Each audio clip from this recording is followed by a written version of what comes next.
don't want to repeat the talk that you've given over and over again, and that's why we're doing this format.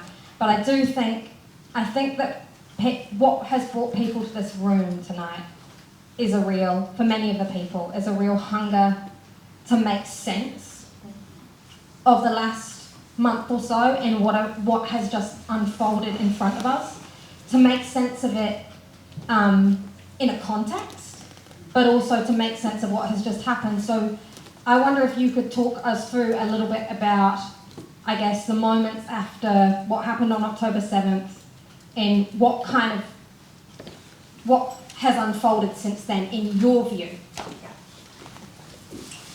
So I've said that the 7th of October has been a watershed horror moment that has thrown all of us into the sort of ground zero of humanity. And I mean it. And when I say all of us, it's all of us, the Palestinians, the Israelis, and all of us either watching or condoning. Because I heard someone saying, silence is violence. I agree. But there is a lot of violence that goes around the way stories are told or untold. And the Palestinians are often victims in this process. The 7th of October has seen, as many of you know, heinous acts committed by Hamas and possibly other armed groups emanating from the Gaza Strip against Israeli civilians. We still don't know how many of the victims, of the 1,200 people who were killed, of the thousands who were injured, of the 240 who were taken hostages are civilians. But for me, it doesn't really matter. These are all victims, and there are people longing for them, crying for them, when we think that there are babies as young as 9 months old. I mean, as a mother, I have the same kind of pain if I think of a Palestinian mother who's crying for her kids under the rubble, or dead in a plastic bag in a hospital, or a mother who doesn't know where her children are, probably in a tunnel, held by Hamas or somewhere else. It's very critical to understand that. I mean, we are at loss with a sense of lack of humanity here. I've condemned what Hamas has done as war crimes from the very first hours. And, but also I've been holding my breath because having observed, having studied the question of Palestine and Palestinian forced displacement, I knew that nothing good would come out of that. But I've never fathomed to be here 45 days on and see and say what I'm going to say.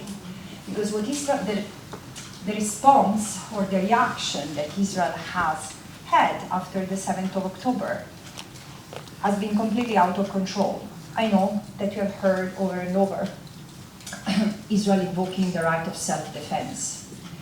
And this is something that needs to be clearly spelled out and understood.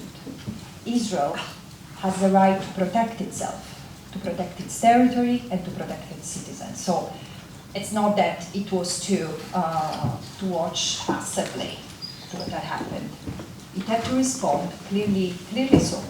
But what Israel has done is to invoke the right of self-defense under the UN Charter, which is not the right to protect itself. It's the right to wage a war. It's the right to use military force, which under international law is only allowed against another state. And Israel has not claimed the threat coming from another state. And this is the other thing. There is consolidated international jurisprudence of the International Court of Justice that says that only a threat emanating from a state can trigger military response, an attack or a severe threat. But this is legalistic. What I would like you to understand, it's another consolidated principle, is that self-defense cannot be invoked, so a war cannot be waged against a population under occupation. And this is what the Palestinians are. Israel has made a lot of, has invested a lot, and there has been a lot of said and written regarding Gaza not being occupied, but Gaza is occupied, and I'm happy to elaborate upon it. But Gaza is occupied, and so the Palestinians inside Gaza. And not only they've been occupied, but they've been under an illegal blockade, which was already unlawful, which was already collective punishment, which was already a war crime before the 7th of October. People seem to have forgotten because they say, oh, but there is a collective punishment. There was already collective punishment, and there has been such a collective punishment unaddressed. Also because of the international community. The international community's silence and inaction. Silence no, because they do condemn. They condemn and they condemn and they condemn a lot. But then that's it. This is how much you get when it comes to Israel and occupied Palestinian territory from the international community. It's getting really warm. But even if, let's admit, let's recognize for a second that Israel had the right to defend itself and wage a war against Gaza, which didn't happen, but let's imagine. There are basic principles in international law of distinction, so civilians cannot be targeted. And bombing a refugee camp where there are 400 residents, including hostages, because Israel had to kill one person, this is not respecting the principle of distinction. In fact, it can constitute a crime of extermination, because there is the intentional assumption that those 400 civilians can be killed or harmed. And then also there has been the tightening of the blockade. So while Israel was launching 6,000 bombs per week over this strip of land of 360 kilometers, where 2.2 million people are cramped, half of them children, 40% of the population in Gaza is not even 15. And what kind of distinction could 6,000 bombs per week make? There has been no respect for the principle of distinction, no respect for the principle of proportionality. Each military action needs to, not to create damage that is, that overcomes the military achievement. There was not even a military goal, because the goal has always been, let's eradicate Hamas, not necessarily Hamas military capability, because this could have been done through the United Nations, it has still been done elsewhere. But it was eradicating Hamas, and then the language has worsened. Flatten Hamas, flatten Gaza, erase Gaza from earth, wipe out Gaza. And then the level of dehumanization has increased and increased. Palestinians being called human animals, and then someone said, no, not even animals, because if you call them animals, you insulted the animals. And then babies associated with called terrorists. I mean, the discourse has become genocidal. We like it or not. And this discourse has worsened and worsened over time, to the point that it has been amplified by many in Israel. Artists, doctors, people in the media, letting alone always, more remote and marginated, a minority of Israeli Jews who stand against this, but they are there, and they've been threatened themselves, have been risking their life themselves. And they still continue to do a honorable job, which is to document what's happening, not only in Gaza, where almost 12,000 people have been killed, 5,000 of whom are children, of whom we do not know nothing. We do not know anything, because they are numbers. And this is what the West absorbs, just numbers. And then, but while this was being done, bombs were pouring, no food, no medicine, no aid, no fuel, with people drinking seawater, with people cramped in 200-300 in Anwa schools, with one toilet per 300 people. The sewage system has collapsed, and skin disease are spreading. There is a risk of cholera, and someone, the advisor to the minister, the Israeli advisor to the Minister of Defense yesterday published an article on an Israeli newspaper, which said, this disease, the spreading of disease, will make victory closer. And it's horrific. It's horrific, and as this amplifies, you can see that what has been done reflects this intent, because half of the Gaza Strip has been completely empty. Not completely. 1.6 million people have been displaced to the south, while the south is still being bombed. There are 400 people left who cannot be reached by humanitarian corridors or anything, because Israel controls the division of, the line that, the demarcation line between the north and the south.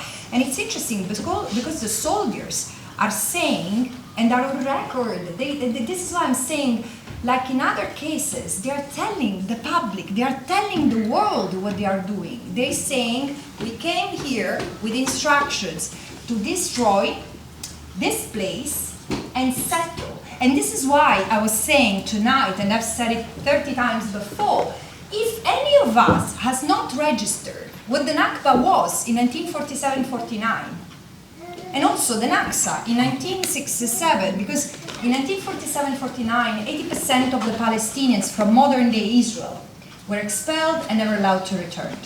And in 1967, when Israel occupied the West Bank, the Gaza Strip, and East Jerusalem, 350,000 Palestinians were displaced and never allowed to return.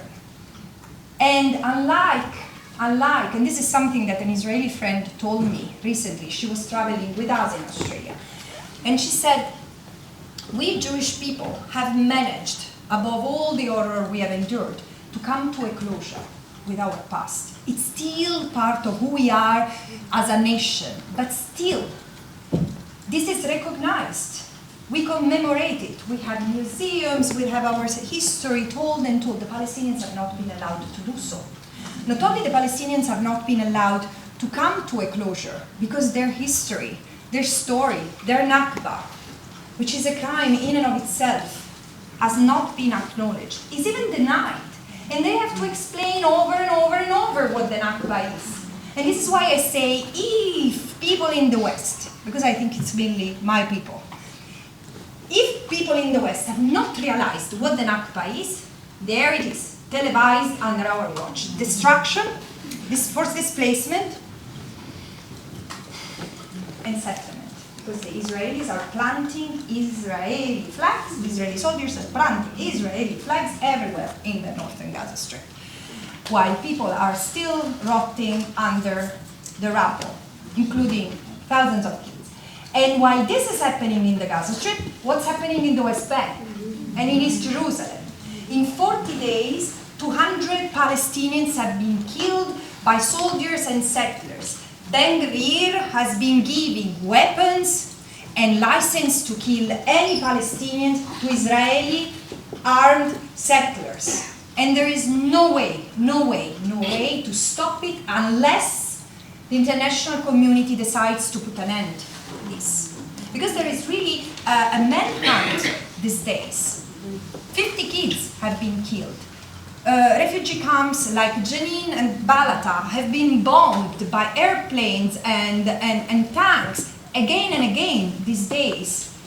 And there is no threat, there is no Hamas military presence, and still the Palestinians are told to leave to Jordan. So those in Gaza are being told to go to Egypt because they will receive tents, schools, again, other refugee camps. And those in the West Bank and East Jerusalem are told to leave to Jordan. Where is the international community? I understand why the Palestinians are pissed off. I understand. I will be pissed off too. I am very pissed off. I'm very frustrated. And again, the only thing that we can do is to remember that this is also a watershed moment. This is where we as a people can say, enough, because we have not been able to stop atrocity crimes and genocides before in Rwanda, in Sudan, in Myanmar, in Bosnia.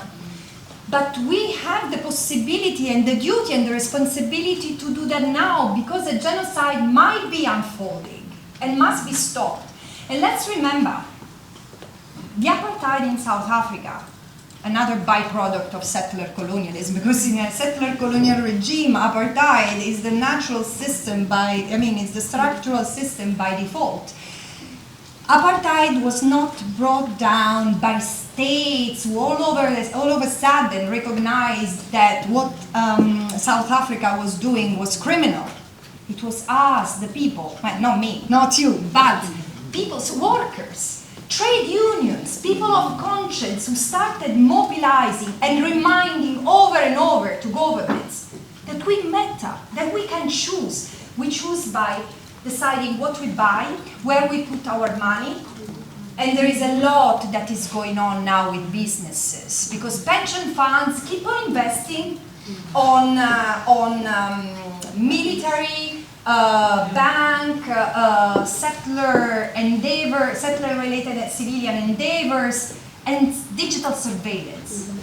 And both military technologies and weapons and digital surveillance is being tested on the Palestinians and sold abroad.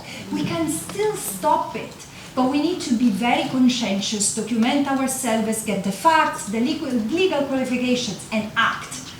And every one of us has the capacity to do so.